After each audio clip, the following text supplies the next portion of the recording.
What is going on, everyone? This is not another episode of the Flagship Podcast. It indeed is us going live from the Horns 24/7 YouTube platform, Horns 24/7 Twitter account. I am Eric Henry, Texas beat writer, joined by Hank South, Horns 24/7 managing editor. Certainly a shocker, Hank. To call it a shocker is an understatement. We should be joined by Horns 24/7 Insider Columns Chip Brown, who just published a story a little over an hour ago that Texas has relieved defensive coordinator Pete Kwiatkowski of his duties, along with assistant coach Duane Akina. And no, as if that wasn't shocking enough, Hank, there is a replacement who is already lined up. Former Texas defensive coordinator Will Muschamp has returned to the 40 acres. A statement was already ready to go by the University of Texas. You can check it out again. It's up the story, the immediate story, is up at horns247.com, and check it out there. I'm going to read off some of the statement here from Steve Sarkisian. In quote, it says, "We appreciate all that Pete Kwiatkowski has done for the program in his 5 years coordinating our defense and are grateful for Duane Akina's efforts in return to the program this past year," said Sarkeesian. They are both tremendous coaches and people that worked extremely hard for Texas football and the players they coach. We have a great deal. We've had a great deal of success and are thankful for the roles they played in that. We wish them the best. But here is, I guess, the meat of it, Hank. But at this time, we just felt it was best for our program to move in a different direction, and having the opportunity to hire Will Muschamp provides us the leadership to take our defense to another level. Will is a guy I've known for a long time, always admired, and is as good of a defensive mind and coach as anyone I've ever coached against. The statement continues on. It goes, was sent from Will Muschamp. But Hank, I figure, since we're here live, we might as well give some reaction and we can come back to the rest of the statement. I know I was certainly floored. Your thoughts when you saw this come through? Yeah, I mean, flabbergasted would be my thought. And, full disclosure, I'm at a fourth grade Christmas party with my daughter, and one of our national editors calls me, and I think he's trolling me just because I hadn't looked at my phone in 10 minutes. That's what happens when you don't look at your phone for a minute. But I mean, wow. I mean, I have so many thoughts about this, and I judging by the reaction on the Horns 24/7 message board, and I've seen some people that absolutely love it. I would say that's probably the majority of reactions to it, and I've seen some people that are saying, "What the heck was PK the problem for Texas? Like, well, why make this move when the defense is kind of been one of Texas's strong suits, at least at points throughout this past season." So very, very shocked. I think what comes to mind first for me with Will Muschamp and why make this move is Texas is in this position where they have and it's not the only issue, but the Georgia problem. Like, Georgia kind of seems to be the barrier for entry to really be kind of the top of the SEC. They haven't had much success, in overcoming Georgia. Got close in the SEC championship last season, lost in overtime, got smoked in Athens this season. Obviously played close until the fourth quarter, but Georgia obviously ran away with it. And Georgia was pretty much in control of that game in Austin in October of 2024. So, what's one way to do that? If you can't beat them, join them. I mean, go out and get Will Muschamp, who hasn't been the defensive coordinator at all times for Georgia, but has been a defensive analyst. He's been a head coach of South Carolina. He's had some great defensive units. That's kind of been, his specialty. Obviously, he's defensive coordinator, but what he's been known for throughout his career. And go out and get him and bring him back for kind of I've seen people describe it as an all-in move, and I think that's what you would say. I think if you are trying to, and not to take any of your talking points. No, go for it. But I think if you're trying to nitpick a little bit and say, well, Texas defense had All-Americans. They were doing well. But if you kind of look towards the back half of the season, the secondary, they took a step back from 2024. A lot of the talk was, the soft coverage, playing too far off the receivers. They weren't physical. They were, the teams were just tearing them up. Maybe this is something they're looking at where, hey, let's go get a guy like Will Muschamp.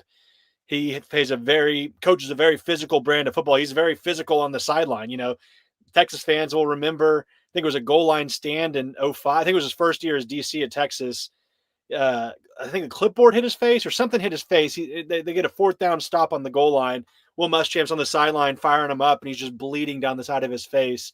Or maybe it was his cheek. Someone can correct me in the comments, but maybe that's, that fire, that energy, that excitement, goes into a move like this to kind of get that, physical, tough brand of football back. Not to say Texas isn't, but maybe, this is kind of pushing them more in that direction when, they have the guys in 2026 to really kind of make a push and break through. Yeah, I'll go to a couple of the comments here. Chris Bennett says, truly a holy bleep moment, CB. I won't put it up on the screen, but truly a holy bleep moment. We got a comment here from Randy. Says, with all the studs we had, we did not create enough chaos. I will be looking forward to see kind of in the, hours and days to come, kind of what the reaction is, because I'm Hank, I'll admit, right? And I guess I want to run through some of the numbers. Full disclosure, while Hank was out at a 4th grade party, I was out to lunch, think I could step away for lunch on a Friday. And this happens. When I came back to my computer, as we were getting ready to go here live, I just was putting together, Hank, some of the numbers on Pete Kwiatkowski's defense over the past few years. I will read them off. Texas, of course, that first year, 2021, the Longhorns ranked 99th in the nation in points per game allowed, 31.1. But the ensuing 4 years, Texas hasn't ranked any lower than 28th in points per game allowed, 21.6 in 2022, followed by marks of 18.9, 15.3, which was 3rd in the nation last year, and then 19.8 points per game through 12 contests this year. The 19.8 ranks 23rd out of 136 FBS teams. But to Randy's point, right, and I'll kind of come to some of the other things that crossed my mind when I saw the news. But to Randy's point, I can understand if there are some fans, and Randy's only one person, some fans who think, okay, maybe there wasn't enough from what you saw from this defense this year, considering the amount of studs, right? It took Colin Simmons a few games to get going. I think most people would say that this defense certainly has a ton of talent.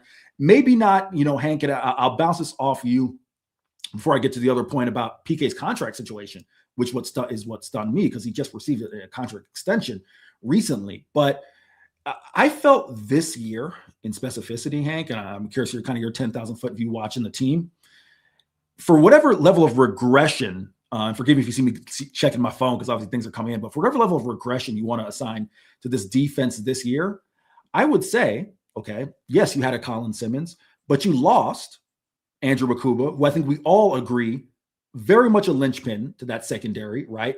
Jahdae Barron, the Jim Thorpe Award winner, and whatever you want to say about the defensive tackles. And I think we all agree that there are 4 or 5 defensive tackles on this year's team who are fine players, starting level players in the SEC. They're not Tavondre Sweat, Byron Murphy, Alfred Collins, Vernon Broughton, right? So maybe that means you have a little bit of a regression. But the last thing I'll say before I'll pass it back to Hank to grab additional thoughts. Again, it was in February of 2024 that all of the coordinators received extensions. Pete Kwiatkowski's extension was going to pay him, he was paid $1.7 million for his first 3 years, was going to make 1.9 this year and $2 million in 2026. So I guess only had 1 year left on the contract. But again, I don't think that anyone thought that this was coming. Chris Bennett asks, is it mutual? Hank, in the days to come, we will find out. And Nathan, you're right. It's so thrown off. Today's Thursday. I'm sitting there thinking today's Friday. Today's Thursday. But yeah, Hank, in the days to come, we'll find out if this was mutual or not. Yeah, absolutely. And it is wild to there's so many different layers to this. That's okay, this is the first time Sark has ventured off from one of his original coordinators since he's been the head coach at Texas. He came in, and that's kind of unheard of in this day and age of college football, especially the quality guys he's had. People can say what they want about, different issues and different where I think a lot of, maybe people opening this news up today that have followed Texas football this year are saying, PK's out, but, maybe people are calling for Kyle Flood's job half the season, with the offensive line struggles. But obviously Steve Sarkisian probably has a better pulse on the team than most, I would say, as he's around them every day. And this was, and not to say, who knows, staff changes could still happen. Like nobody in the Texas market expected this news to drop, like it did in the last hour and a half. So, not saying anything else, or I know of anything else is going to happen, but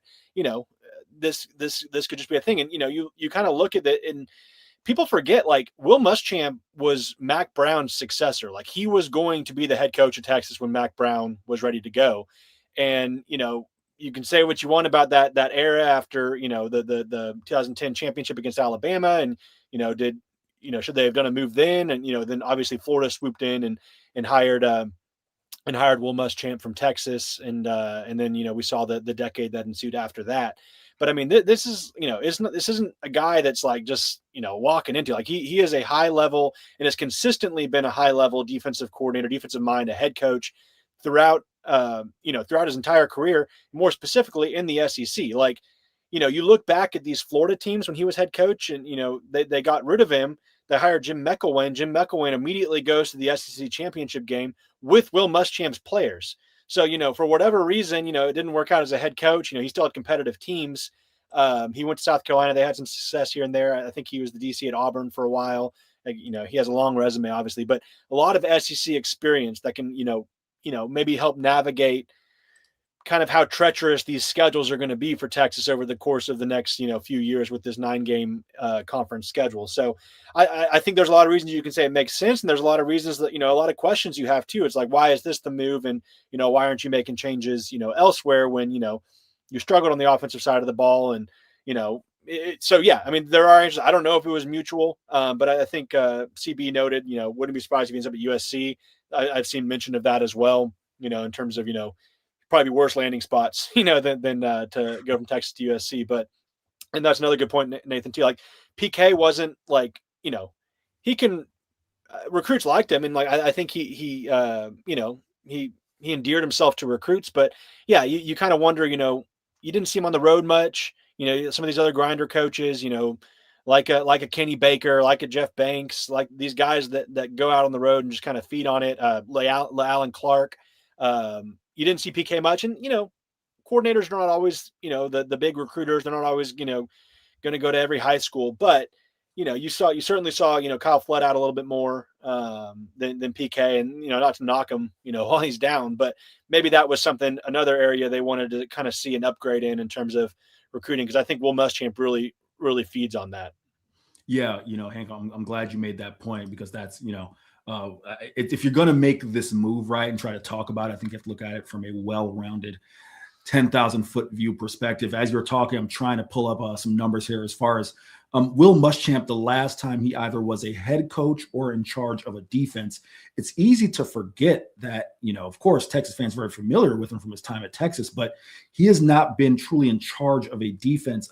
Hank, I'm not remembering. I don't believe he was in charge of the defense at Georgia in 2022. Does that sound right? I think he was like either co-DC and safeties. Right. And I believe Glenn Schumann. Yeah, because Glenn Schumann's been, but obviously, with a guy like Will Muschamp, his fingerprints are all over that. Like, he's from the Saban tree. You can go Google or search his name on Twitter, and like you see, there's the famous LSU video where Nick Saban's ripping a guy and then Will Muschamp's ripping him. They're both ripping him together. But yeah, sorry, I interrupted you. No. I just was gonna say, yeah, no, of course, he certainly had his imprint on that defense at Georgia. I just don't know if he was calling it, calling the plays. I'll have to look that up in the interim. Yeah. So to play it safe, I'm just going to take a look here. The last time Will Muschamp, of course, was a head coach at South Carolina, 2016 to 2020, his second stint as head coach following the stint at Florida. He was a defense coordinator at Auburn in 2015. Again, it's a 1-year sample size, so I'm not holding this against Will Muschamp. This is also, a decade ago, but the last time he was a full-time defensive coordinator, Auburn allowed 26 points per game. They ranked 54th in the nation, went 7-6 that year under Gus Malzahn. Prior to that, he was the head coach at Florida, and then was defense coordinator at Texas. So it has been a while.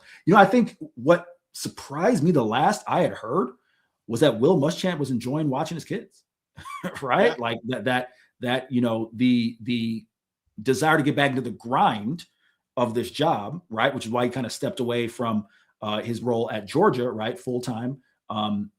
I mean, he was on staff. I guess I should make this clear.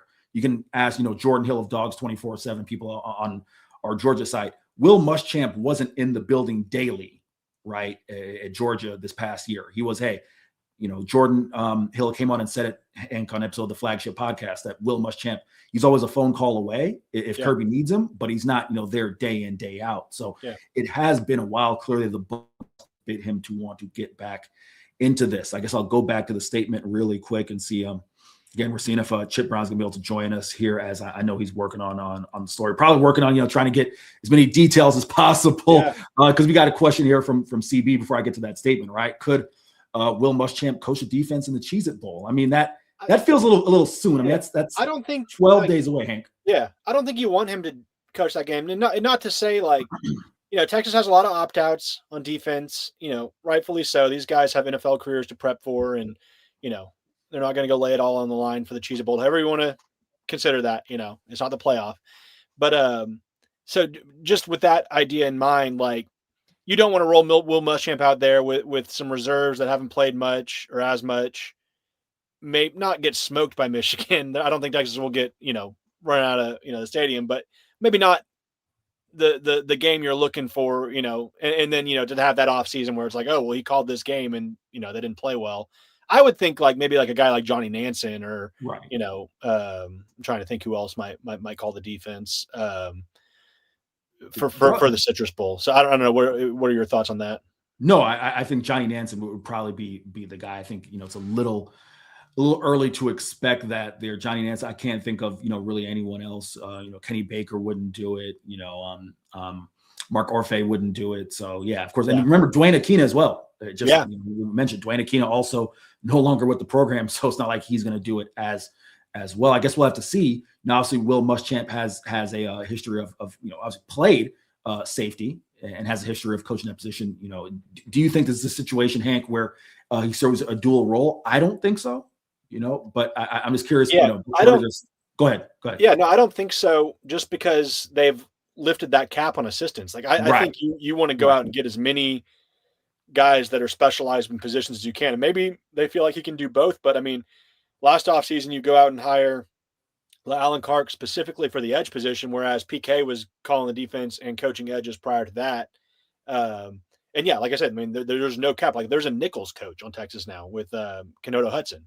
So it's like, yeah, I mean, it's like get all the specialty you can. So you have different eyes in different places. So yeah, I would think they'd probably go hire another safeties coach, or I don't know, or promote from within the staff. Like I'm not sure who would be in that role, but I would think they would probably fill that position.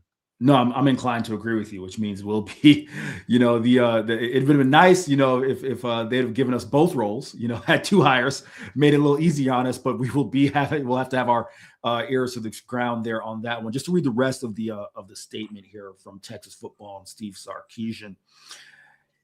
Leaving off with Steve talking about Will Muschamp, his defenses are relentless. He absolutely gets the best out of his staff and players, and is such an extremely well-respected coach. I know Longhorn Nation knows him well. He led some incredible defenses here on the 40, and I'm so fired up to bring him back to Texas. We'll go to the 3-box. Chip Brown is here. So we will make sure I got the right 3-box up. There is Chip Brown himself. So I will put a pause on reading that statement. Chip, just dive right in. We've had at it for 20 minutes. Go ahead.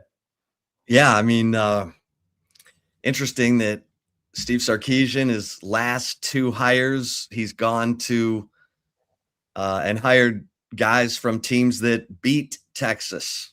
Jabbar Jalouk at Florida. Florida beats Texas 29-21 this past season. And obviously Will Muschamp, a former Georgia Bulldog himself, very close friend of Kirby Smart, getting back in the game at the highest level and returning to Texas, where he was once the coach in waiting from 2008 to 2010 when he took the Florida head coaching job. And that was a move Mac Brown came to despise. He regretted it. When Mac had his kind of meltdown season in 2010, he would get mad at the other assistants when they would kind of loiter in Muschamp's office. And he's like, if I catch you guys hanging around Muschamp's office, I'm going to fire you. But Muschamp was a producer, man. I mean, that 2008 defense, that 2009 defense with dudes like, Roy Miller, Sergio Kindle, Earl Thomas, Aaron Williams. Those defenses were nasty, and certainly a big part of the reason Mac Brown thought he was going to beat Alabama in 2009 before Colt McCoy went down after getting hit by Marcel Darius. Look, Pete Kwiatkowski, and I'll just keep rambling unless you guys want to. No, we've been at it for 20 minutes, Chip, so have at it. Yeah, I mean, Pete Kwiatkowski, after giving up 31, after his defense gave up 31.1 points in his first year in 2021, his defenses got better. I mean, 21 points. I got the numbers right here, Chip. It was 21.6 in 2022, 18.9 in 2023, 15.3 in 2024, and then 18.9 this year, Chip. Yeah. I mean, and obviously this year was a weird year defensively. They're giving up 11 points per game through the first 7 games. Then they give up, 35.3 points per game over a 4-game span that included that 45-38 overtime win at Mississippi State, the 21-point giveaway in the fourth quarter against Vanderbilt, when they win it 34-31, the 35-10 loss at Georgia, and then the 52-37 win over Arkansas. And in that span, the defense, the secondary was giving out yards like Halloween candy. So you could understand Duane Akina, maybe it wasn't fit. It wasn't a fit. It wasn't working. And, with Kwiatkowski, the negative has been, playing soft coverage, getting a lead and playing soft coverage, playing some prevent defense. It might have cost Texas a national championship in 2024. That decision to bail, with 29 seconds left in the first half, to send Anthony Hill and the whole defense 20 yards backwards and get caught with a screen pass that ends up, Travion Henderson takes it 75 yards for a touchdown in a game that Texas would have, I think, had the lead at halftime, but ended up tied or down. I can't quite remember, but that was a horrible, just like, I can't get that image out of my mind. And then, every time they got a comfortable lead, it was soft coverage. That just wasn't the mindset of this defense. And with Will Muschamp, you're going to get a guy who's going to stay after the quarterback. He's going to bring pressure. He and Kirby Smart are very similar that way. A-gap pressure is something that they really love to do, and their players are super physical. So not that Pete Kwiatkowski's players weren't physical. I thought, again, Pete Kwiatkowski, if he would just we talk about all gas, no brakes with Steve Sarkisian. If Kwiatkowski would have just kept the foot on the gas with his defense, I think they could have handled themselves fine in some of these situations. Obviously, go ahead. Sorry, like as you say that, I think as we're watching the games together, a lot of the talk with Texas is like, it's kind of the bend don't break defense. Like Texas they'll let you get down in the red zone, and then they're going to stand up, they're going to stop you. All these big 4th down stops we've seen the last couple of years. I think with Muschamp, I think you're getting the more like break don't bend defense. Like they're just going to stay after you. And I think, from talking to people throughout the Southeast, I think, whether Texas fans don't want to hear it or might not want to hear it, but I think there's been, as Texas has come into the SEC, that kind of a toughness kind of question, and that's speaking for people outside Texas. So obviously they're not, in Austin, but I think this is just a move that you make to kind of establish yourself in that regard. And also, you know, I kind of wonder how much maybe even Nick Saban played into this in talking to Sark and being like, you got to get a guy like Muschamp on your staff to maybe, like, you know, really dial these guys in and play to the level you should be playing at with this amount of talent. Yeah, Chip and Hank, can I real quick, I just want to ask both you guys a question. I'd love both your guys' thoughts on this. Maybe Hank, you can offer maybe from a recruiting perspective, Chip, just from your, 10,000 foot view, right? Piggybacking off of what Hank said, Chip, does it feel to you as if when you just look at Georgia's defense, right, over the past 5 years, that you talk about physicality, right? You talk about just getting after it, that for as good as you could say Texas's defense was last year, it just looked different with Georgia. And Hank, if you want to follow up after Chip, if Chip's answer is yes, was that purely because of talent? Because I don't want to discount the fact that Georgia's recruited a hell of a lot of talent on defense. But Chip, did it just look different? Are there just levels to this? Yeah, I mean, I think when you talk about Kirby Smart's defense, he has, I mean, the national championships in 2021 and 22, with, Jalen Carter and Jordan Davis and Devontae Wyatt. I mean, those guys were monsters, and Nakobe Dean. I mean, they're so strong up the middle of their defense because they always have excellent linebacker play, great defensive tackles, and excellent safety play with long corners who play man. Yeah. Kirby is all about, I want you up on these guys. I want you to make their life hell getting off the line. And that's how they play. And so I think that's what Steve Sarkisian has said. And at times we didn't see that because Pete Kwiatkowski, we saw it. Remember the season, 2023, where they gave up 20-point leads against Houston, K-State, and TCU, and escaped with wins in all of those. But I remember Sarkisian going to Pete Kwiatkowski after that TCU game and saying, hey, we got to keep the pedal down here. We got to keep getting after these guys. We can't, start playing off coverage, let them get into a rhythm and start completing a bunch of passes. And then we started seeing it again this year. And I think, you may be right about this, the Nick Saban element of it, because we know that Will Muschamp has coached with Nick Saban at LSU.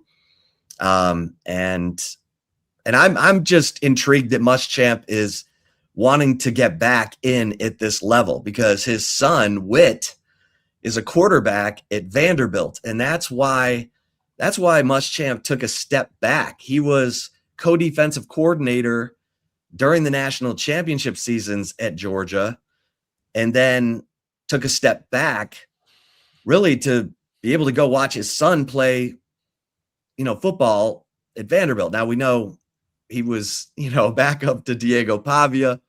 He's a young guy still, but yeah. So look, when Muschamp's dialed in, he's as good as there is. I mean, we know he's super intense. Every Texas fan listening to us right now remembers when he, pounded his fist on a whiteboard and it snapped and cut him in the face, and he was bleeding down his face.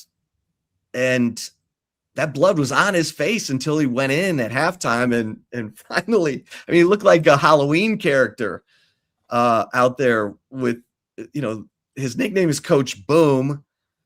They were calling him Coach Blood after that. So, he's a character, but he's super intense, super focused. He demands attention to detail. And if he's locked in like that, it's going to be fun to watch.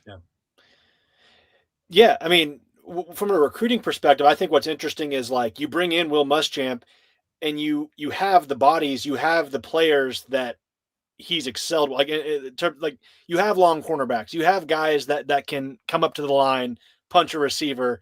Like, the guys are there. It's not like that he's going to need to come in and go get the guys. Like, they have the guys, and now they have the coach that they want to pair up with those guys. And so I think they're set up for success. I would think, and not to say PK is not like a household name, but kids still recognize who Will Muschamp is. And I'm not taking a shot at PK. I mean, he's made a name for himself, but I think Muschamp is more of a brand name in college football. And I think kids can look at what he's done. And like Chip, I was saying to Eric earlier, like, he gets fired from Florida, and Florida had some decent teams. Jim McElwain comes in, takes Florida to the SEC championship game right away with Will Muschamp's players. So, like, he has an eye for talent. Like, he's known throughout the South. Like, Texas has been recruiting well in Georgia. I think they'll recruit even better in Georgia now with a guy like Will Muschamp on this staff. And so, like I said, I think he has the players, he has the name. Now he has the Texas brand.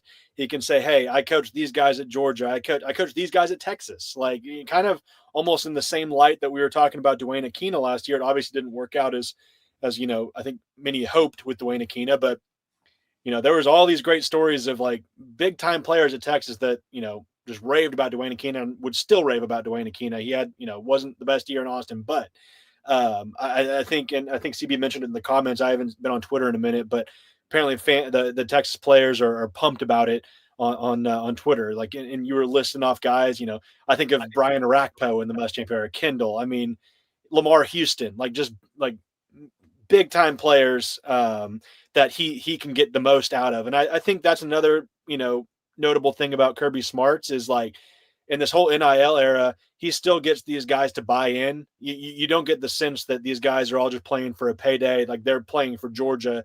And not to get like too like mushy or cliche, like I think that Will Muschamp can bring that out of guys more than maybe others on the staff could. And another thing I want to say too is, like, you're talking about Georgia and how you hire the guy that you hire a guy from the team you can't beat yet.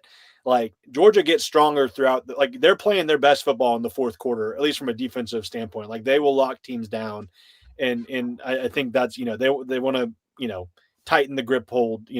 And like you said, not give up 20-point leads in games that you should be, winning by 3 or 4 scores. Hey, fellas, real quick, we've got almost 1,300 people watching us via YouTube and Twitter. So if you want to keep this thing going, more than happy to keep it going for a little bit longer. Chip, go ahead. I just want to throw that out there. Your thoughts? Yeah, I mean, it's like a polar opposite personality change from the cerebral, silent assassin approach of Pete Kwiatkowski, the mad scientist, who had all kinds of respect from guys like Jade Barron and these, again, Pete Kwiatkowski's defenses have been, the gold standard is giving up less than 20 points per game.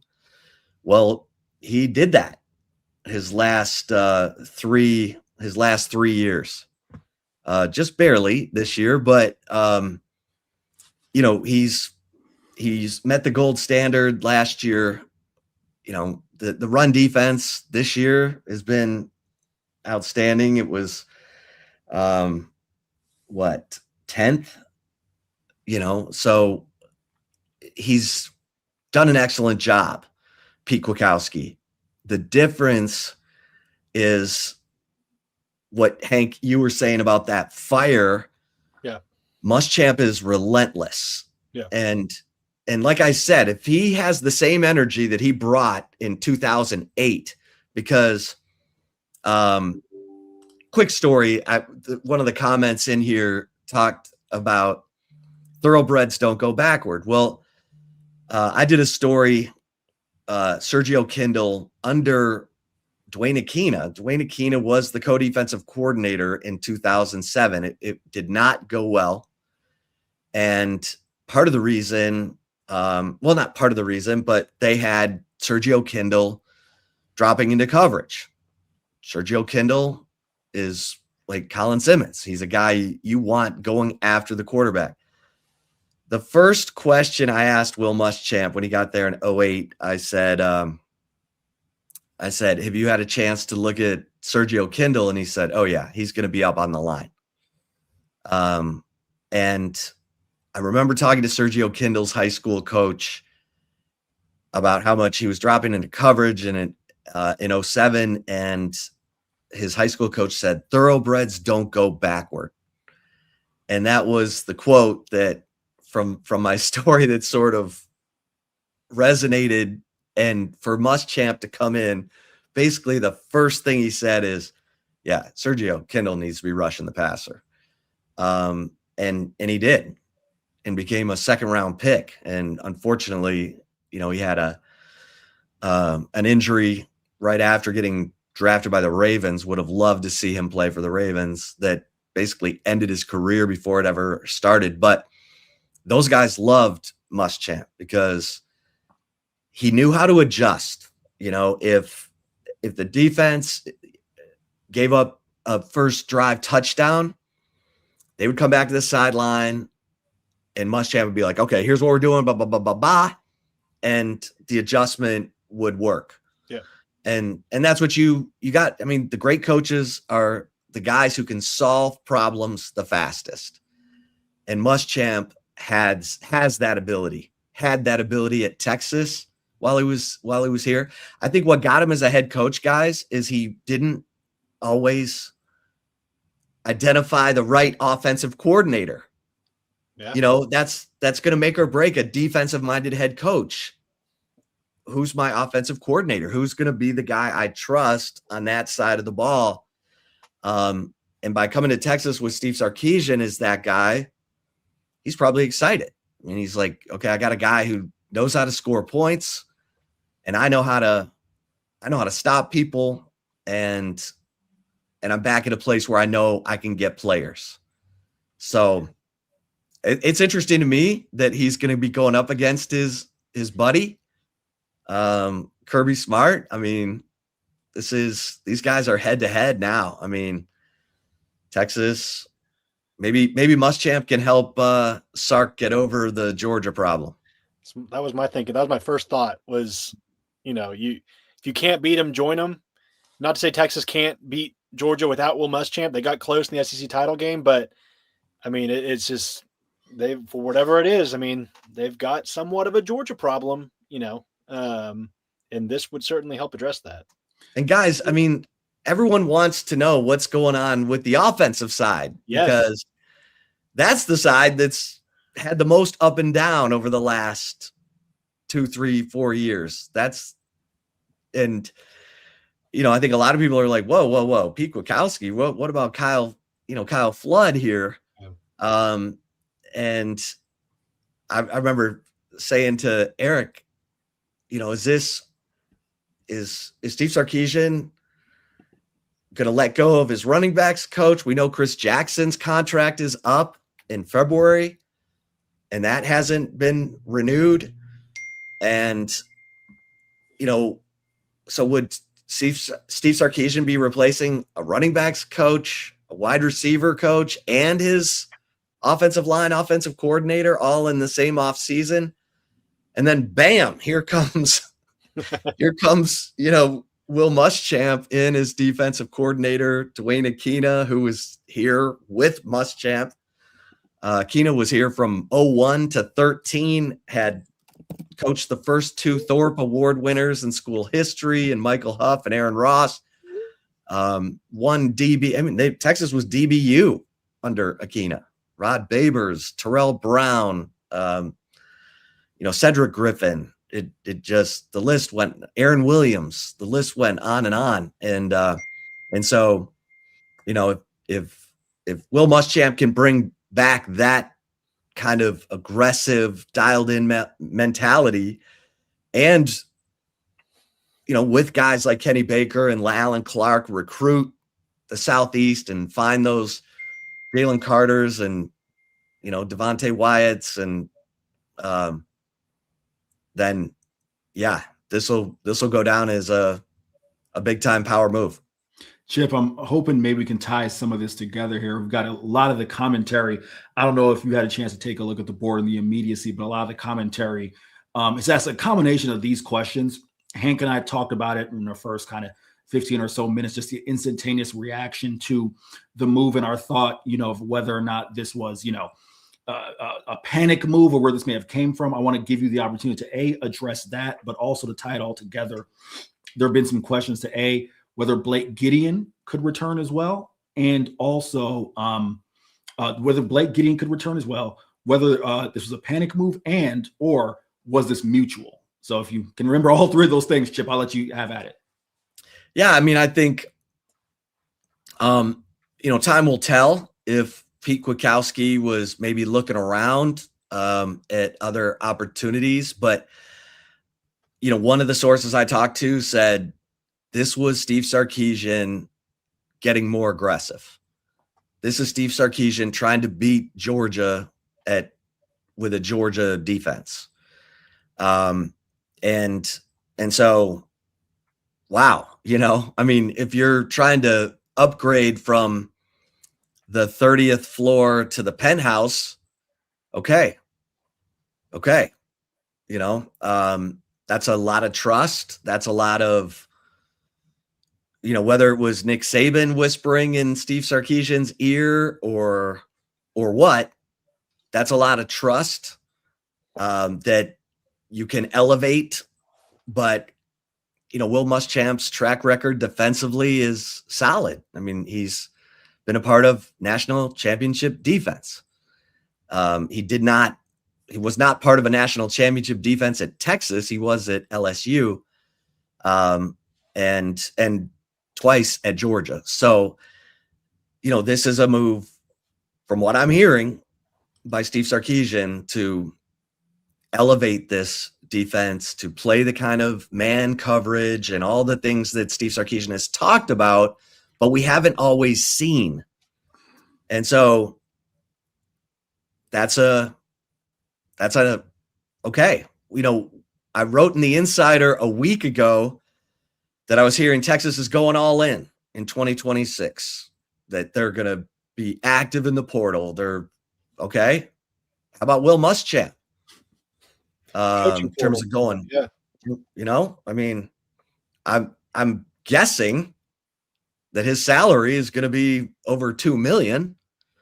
So,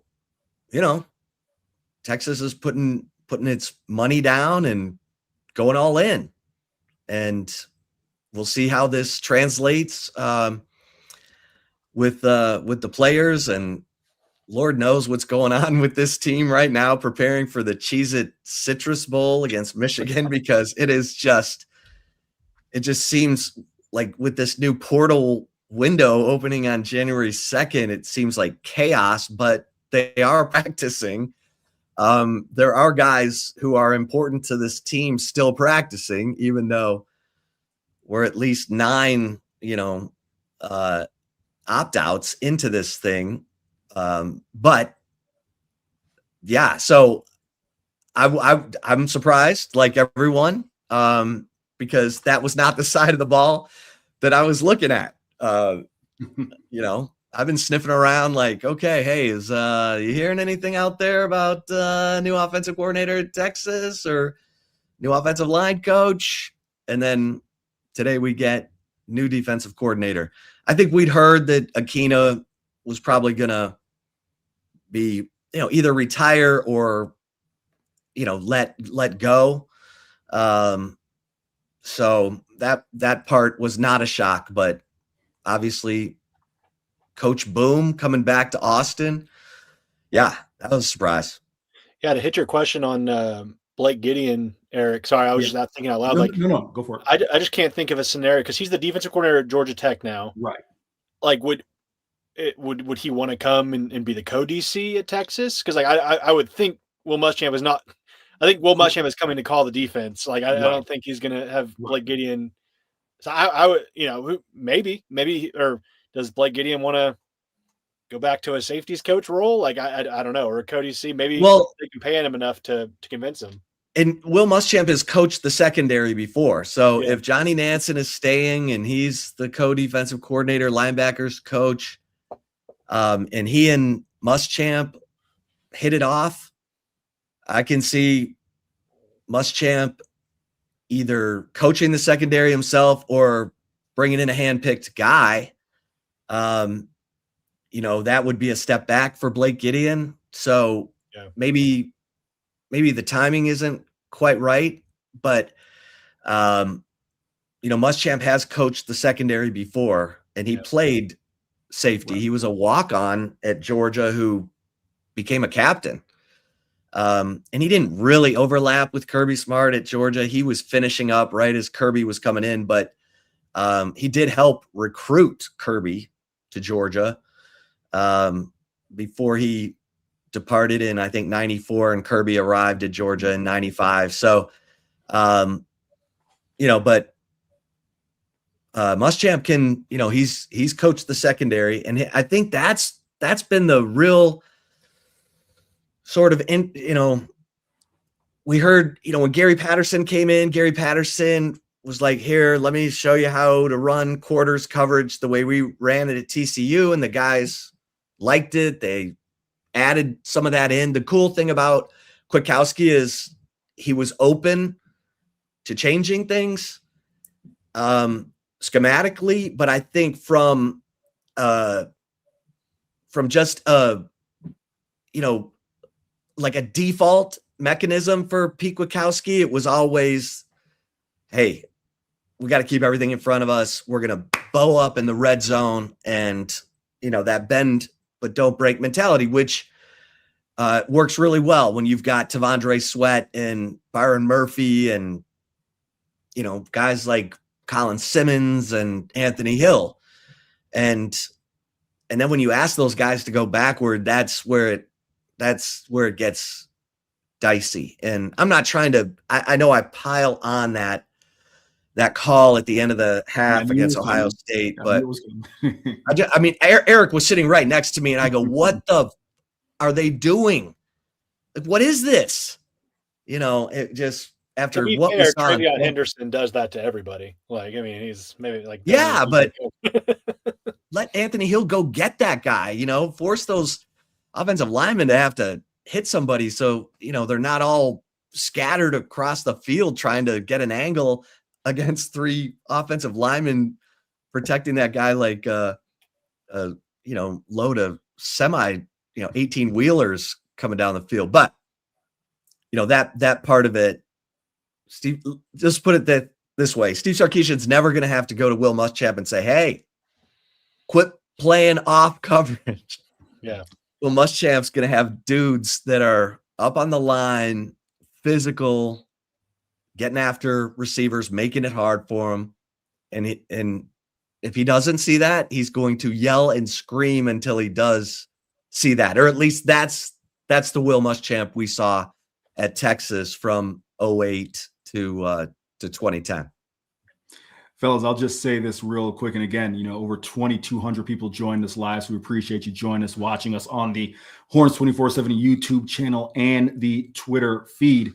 I'll pass you guys for final thoughts, but I'll say this, never a dull day covering college football, covering college athletics. If you had told me 2 or so weeks ago that both Sharon Moore would be out of a job and Pete Kwiatkowski would be out of a job, I would not have believed that for a single second heading into December 31st. Cheez-It Citrus Bowl chip. Our trip to Orlando just got that much more interesting. But fellas, final thoughts, Hanka, if you want to go first and pass the chip. Yeah, I'm just thinking to myself, like, you want to make the playoff every year. You want to win championships, especially this year. You start preseason number 1. The expectation was playoff at minimum. Championship obviously is the goal.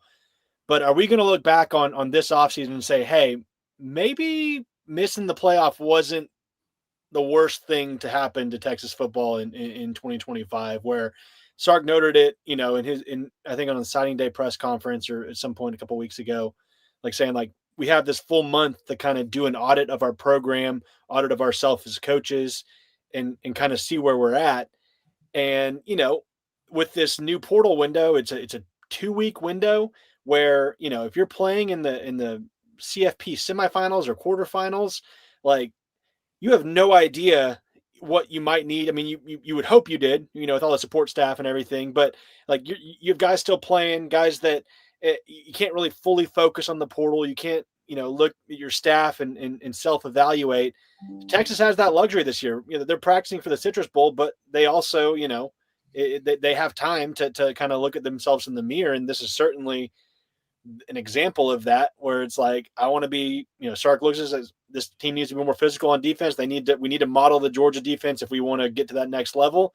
Makes the move and goes out and gets Will Muschamp. So I don't know, maybe this is going to either look genius or maybe leave people scratching their heads come next season if it doesn't click with Muschamp. I think it will. I think he has enough of a track record to say it will. Texas has the players to suggest it will. And now they have these guys in place to where when this portal opens up officially, it feels like the portal's open right now. We're seeing stuff every day. But January 2nd, hey, top defensive player from X school, come learn under Will Muschamp and come win a national championship next year because we have the guys in place, we have the coaches in place. So I like the move. I think it's really good. I liked PK too. I thought he did a good job, but I get where Sark's coming from in making this move now. Eric, why don't you go ahead? Yeah, no, I mean, I'll kind of reiterate what Hank and I were talking about in the open. I think the surprise for me, Chip, was, and listen, to quote Rick Pitino when he's talking about the Boston Celtics, when he was struggling, Larry Bird's not walking through that door. Jahdae Barron isn't walking through that door, right? Alfred Collins, Devondre Sweat aren't walking through that door. But I remember in the 3 seasons that I've been on the beat, hearing Jahdae Barron, hearing Andrew Makuba, hearing Michael Taft, current Longhorn, say, PK, defensive genius. But we asked, Jahdae Barron for insight. So what was working? Oh, just trusting PK's plan, right? That was all we heard. And to go from that to where we are today is genuinely surprising for me. I understand both, Chip, you've been on this beat for, a long time. Hank, you're a UT grad, so I don't have necessarily the quote unquote, for lack of a better word, relationship with Will Muschamp's time here at Texas. But I do have, kind of what was the scope of Pete Kwiatkowski's tenure here. And it was not a bad tenure. But everything I can glean from this move, I'm not here to assess whether, quote unquote, it was a panic move right now. I do think, Chip, and obviously, you and I will have plenty more to talk about this on the flagship podcast next week. But this was an occasion where we couldn't wait. But I do think there's gray area between, quote unquote, panic move and, as you guys have, done an excellent job elocuting, a move to take the defense to the next level. A move to go all in, a move to say, we are in the SEC. Our defense has been good, if not great, for the past, let's just call it 4 years, right? But we think there's room to go higher than that. That to me is kind of what I take away from this, Chip. Go ahead. Yeah. And I don't know that I would say panic, maybe impulsive, because you're trying to go from good to great. And anyone who's read that book, From Good to Great, knows that is the biggest step you have to take. And the enemy of the enemy of good is complacency, and, getting it to great can be like rolling a rock up a hill. But I look at Sarkeesian and say, okay, I see what you're trying to do here.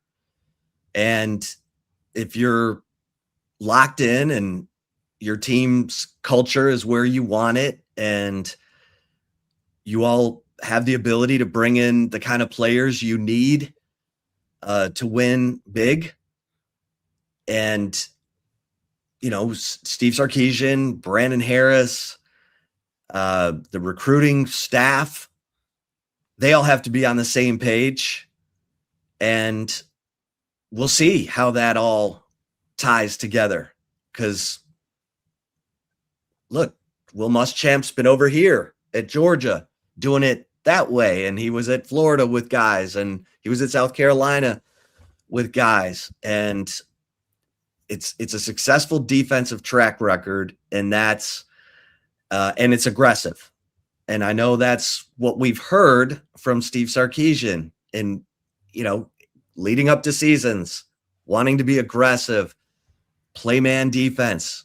We know PK loves to play zone, and that can be great, and it can be picked apart if you get up against a quarterback who's got the hot hand. And so, Steve Sarkisian's he's going to make you uncomfortable. Will Muschamp is going to make you uncomfortable. And I think it's going to be fascinating. So it's a lot of turnover. It's a lot of turnover. You know, we thought there was a lot of turnover last year when he replaced, you know, Blake Gideon and Terry Joseph and Tashard Choice, and brought in Alan Clark and Kenoto Hudson. But, you know, now he's changing a coordinator. We know Sarkeesian has always said one of his biggest things is continuity. Same coordinators for 5 years. Now that's changed, and I think it's because he's trying to get this thing exactly the way he wants it from a aggressive SEC defensive standpoint, and I'm fascinated. I think the words here are stay tuned. All of you, thank you for tuning in. First off, you can find this if there are any more breaking news scenarios for Texas Longhorns athletics right here at the Horns 24/7 YouTube page. Will go live. You'll find this in podcast form wherever you listen to podcasts. Just search for the Horns 24/7 podcast. For Horns 24/7 managing editor Hank South and insider columnist Chip Brown, I am Eric Henry. This will be up later today, and stay tuned to horns247.com because we'll have more reaction. We'll have plenty to say about this over at horns247.com. Smash that like button. There you go. There's a Chip Brown line. And if I may take a phrase from my friend, stay safe and keep the faith. We'll be back soon.